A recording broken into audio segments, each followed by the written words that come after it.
les amis, j'espère que vous allez bien, en tout cas moi ça va. Je vous retrouve aujourd'hui pour une nouvelle vidéo et il va s'agir du tag de Noël organisé par Stéphanie de la chaîne Pikiti Bookin et Laura de la chaîne Laura's Reading. J'avais déjà tourné cette vidéo sauf que le son était pourri, on n'entendait rien du tout, il devait sortir le 25 pour Noël. Tant pis, là je la tourne, on est le 29, vous l'aurez normalement aujourd'hui ou demain au 30. C'est un peu dommage parce que du coup vous aurez... il y a certains trucs qui concernent Noël et donc du coup ce sera après, mais bon. C'est pas grave, c'est comme ça. C'est les aléas du tournage et de la vie et donc du coup on commence tout de suite. La première catégorie c'est quel livre aimeriez-vous trouver sous le sapin?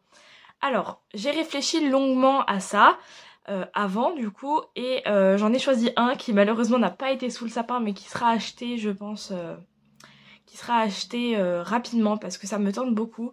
Du coup je vous mets les couves là ou là je sais pas trop. Et c'est Vic Swanson, le tome 1 de Alex Ferder qui s'appelle À double sens, il me semble, ou en sens inverse. Je sais jamais lequel est le 1 et lequel est le 2. Et c'est chez Alter Hill Édition. Aurore et Émilie m'en ont beaucoup parlé. J'ai entendu beaucoup de bien de cette saga. Donc c'est une de celles de chez Alter qui me tente le plus. Ensuite, la deuxième est quel livre offririez-vous à un proche? Alors là, ça a été très très compliqué. Parce que ma famille ne lit pas, mes amis non plus. Et en fait, j'ai réfléchi du coup... Enfin, mes amis. Si, mes amis lisent, mais... Ouais, je savais pas trop quel livre, parce que y a des livres que moi j'ai surkiffé, je sais que mes proches n'aimeront pas. Donc ça a été très très compliqué de choisir. En vérité, il y en aurait deux, mais il y aurait... Premièrement... Section Némésis, le tome 1 de Charlie Jeunet aux éditions Elixiria parce que ça a été un coup de cœur, cette saga est géniale. Il faut que je lise le tome 4 d'ailleurs pour clore cette saga, mais quelle pépite, c'est vraiment exceptionnel. Enfin, on y suit des métamorphes, des succubes, des sylphides, il y a beaucoup de mythologies qui s'y rejoignent. Et on a aussi tout un univers d'enquête, on a une romance à chaque tome avec un système d'âmes sœurs, que ce soit du côté noir ou du côté lumière, on va dire, et il faut qu'à chaque fois, elles choisissent la bonne âme sœur, même si c'est dur. Et franchement, j'adore cette saga, c'est à chaque fois un régal. Le tome 3, je l'ai beaucoup aimé, c'est peut-être celui que j'ai pas le moins aimé, je dirais, mais je sais pas. Le 2, c'est mon préféré pour l'instant, il faut que je lise le 4 et je vous en redirai plus. Ensuite, la troisième catégorie, c'était un livre qui me donne froid. Là, sans hésitation, enfin, j'ai réfléchi à vous mettre un livre de Noël et puis au final, je me suis dit non, je sais ce que je vais mettre. J'ai mis Irish Coffee, le tome 1, La sorcière de l'hiver de Noémie Dargaud. C'est dommage parce que j'ai acheté le livre en relié à l'autrice parce que maintenant elle se met au relié.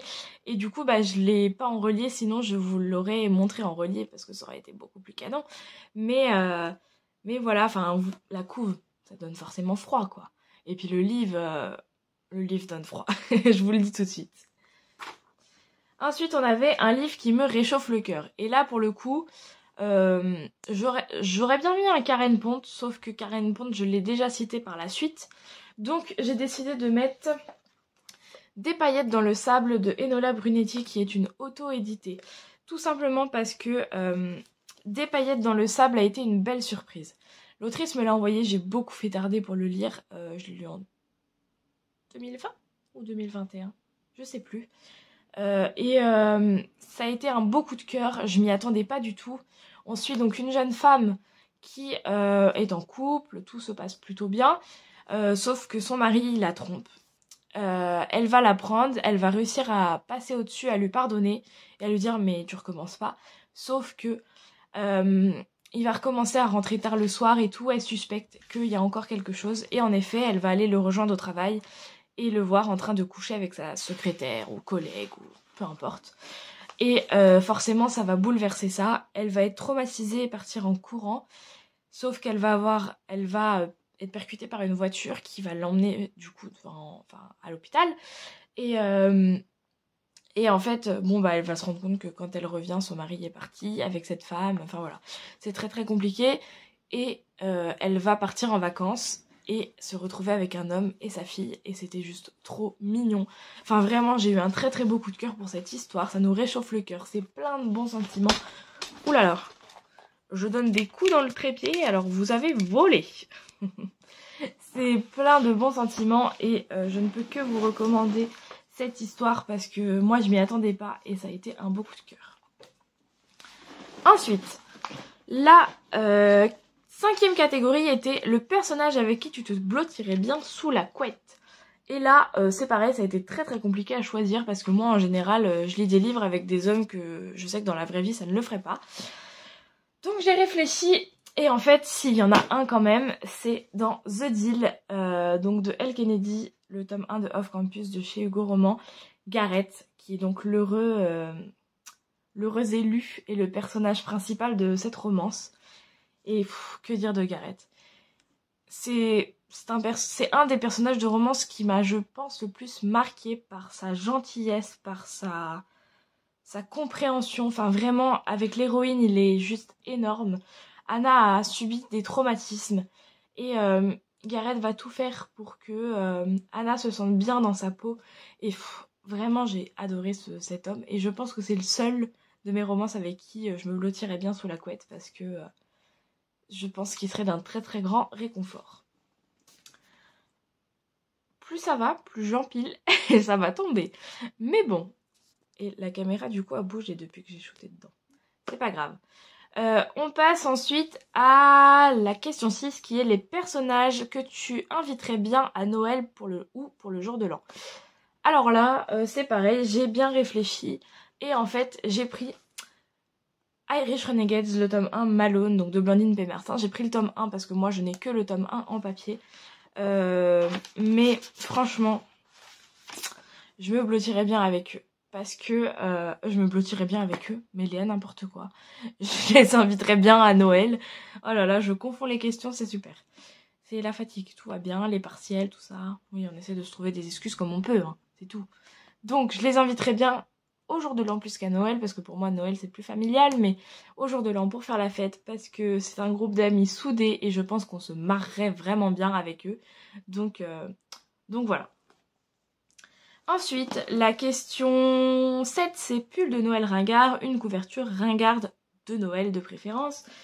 J'ai choisi Noël à la petite boulangerie de Jenny Colgan chez Pocket. Alors c'est un tome je ne sais combien, et je n'ai pas lu la saga, donc ça fait un moment qu'il traîne dans ma palle, et je trouve la couverture très kitsch et très ringarde. C'est pas la plus belle de ce que j'ai vu pour Noël, en tout cas de ce que moi j'en pense.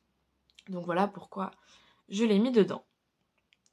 Ensuite, on passe à dans quel livre aimeriez-vous passer Noël? Et là, bah forcément, j'ai choisi Karen Pont. Alors, peu importe lequel, j'ai envie de dire que ce soit Vous faites quoi pour Noël ou celui que j'ai lu cette année, vous reprendrez bien un peu de magie pour Noël. Même si quand même, dans Vous faites quoi pour Noël, l'ambiance familiale, ouais, je pense que ce serait plus celui-là, donc je vous mettrai la couverture par là, dans le 1 ou dans le 2, peu importe, mais Noël dans cette famille, ça doit être une pépite. Ensuite, quel livre aimerais-tu voir adapté en film ou en série? Et ben justement, c'est pareil, c'est les livres de Karen Pont de Noël, parce que voilà, ça serait drôle, ce serait réconfortant, vraiment ce serait passionnant. Ensuite, un livre qui te fait retrouver ton âme d'enfant. Et ben là, pour le coup, c'est la seule catégorie où je n'ai rien à vous proposer. Parce que les seules choses que je pourrais mettre à la rigueur, ce seraient des Disney revisités, qui sont pas par là, je les ai pas pris. Mais je les ai pas lus, donc je peux pas vous dire. Mais je pense que ce seraient les seuls, parce que moi, en enfance, sinon, je lis pas beaucoup de jeunesse, donc j'ai rien qui rentre là-dedans. Ensuite, quel livre pourrait remplacer La bûche dans la cheminée au feu? Donc c'est-à-dire quel livre vous metteriez bien à la poubelle? Alors, il y en a plusieurs, en vrai, il y en a 2 au moins. Mais alors déjà parce que au départ j'ai pas aimé le livre et parce que ça s'est très très mal passé avec l'auteur. Donc j'ai pas un avis qui est en plus très objectif. Mais je vais pas m'attarder plus que ça. Il faut savoir que pour l'un, l'autrice m'a bloqué. Pour l'autre, l'autrice m'a bloqué, mais avant de me bloquer, a pris des morceaux de ma chronique pour les mettre en story et pour la démonter en disant ah, c'est n'importe quoi, ou en se moquant, enfin bref. Je ne vais pas m'étaler, mais donc les 2 livres qui pourraient aller dans ma cheminée sans que je n'ai aucun scrupule, ce serait Il s'appelait de Harley Hitch aux éditions Soromance, il me semble, et Trio de Linda Dales. Voilà, je n'en dirai pas plus, mais ce seraient ces deux-là qui iraient dans ma bûche au feu. Et enfin, la dernière question, et pas des moindres, quel livre est le plus beau de ta bibliothèque et décorerait bien le sapin? Le livre le plus beau de ma bibliothèque, j'y ai réfléchi parce qu'il y a tous les deux Saxus qui sont très beaux, tous les livres en relié de Noémie notamment, il y en a un par là, enfin voilà, il y en a quand même pas mal, mais j'ai choisi celui-là parce que je pense que c'est vraiment le plus beau. Ah oui, vous avez vu ce que c'est? Alors, c'est Il suffira d'un peu de poussière d'étoiles de F.V. Estière qui m'a été offert par ma copine Coralie. Parce que ce livre, attendez, mais quand on enlève la jaquette, est-ce que vous vous rendez compte de la beauté? Je pense que c'est le plus beau actuellement de ma bibliothèque. Parce que, il est vraiment trop beau. Dedans, c'est aussi très très joli, les dessins. Voilà.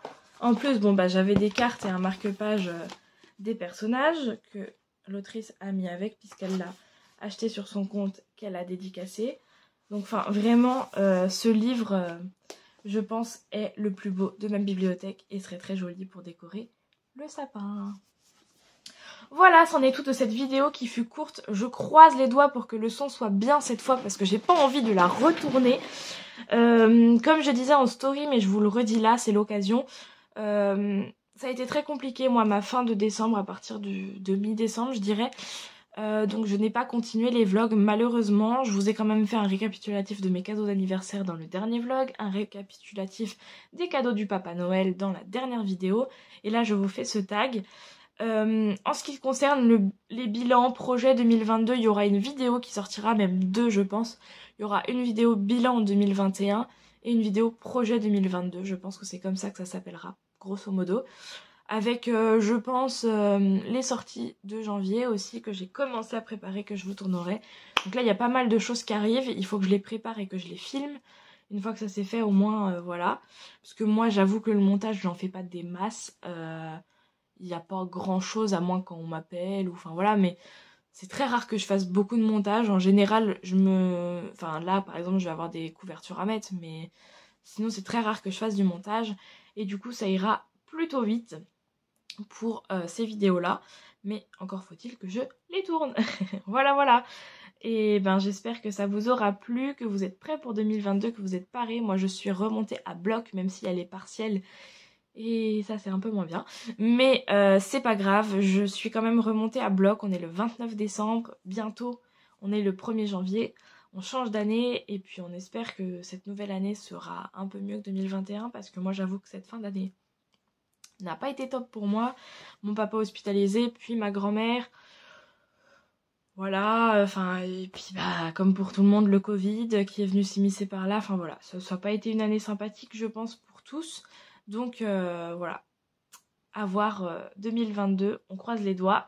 Et puis voilà, je vous fais des gros bisous, je vous souhaite plein de bonheur pour le réveillon. Et puis je vous dis pas encore bonne année parce que y aura une vidéo qui sortira après. Et là, celle-là, elle sort avant. Je vous fais des bisous et je vous dis à une prochaine.